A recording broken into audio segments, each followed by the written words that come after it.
Rugby tournament that will take place at the Virginia Beach Sportsplex. Now, there's no rugby at this year's Olympics, but that's going to change in 4 years.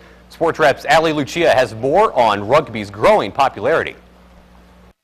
It's sort of football meets soccer with a little bit of basketball. And in 4 years, rugby will be an Olympic sport. I mean, people love American football, and they love contact and hockey and other things like that. So when they see rugby and its actual tackling and the contact part, they just love that part of the game. Rugby was an Olympic sport until 1924. The Norfolk Blues Rugby Club was founded in the late 1970s. And that's when the sport really started to pick up in the U.S. Where y'all going?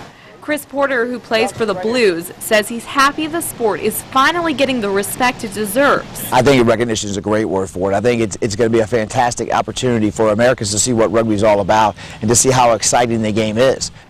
John Leo, who's training for this weekend's Sevens tournament, says he was all ready to play football in college, but then rugby caught his eye. And I was going to play football at University of Stony Brook. But I walked through the student union and I saw a rugby table set up, so I signed up and had my first game against West Point. We lost pretty bad, but I was really addicted to the game, physicality. It's awesome camaraderie as well. There you go, Will. The sport has grown in popularity and now has 90,000 athletes competing across the U.S. Spain, Trinidad, where else have I gone?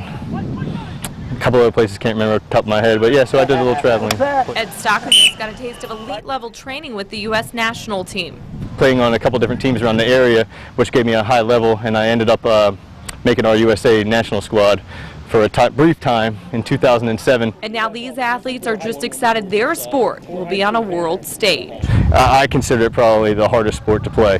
You have to be able to sprint nonstop for 14 minutes, make tackles, get tackled, and be able to have the skills to pass the ball and know what's going on without getting mentally and physically exhausted. In Norfolk, I'm Lucia for the Sports Wrap.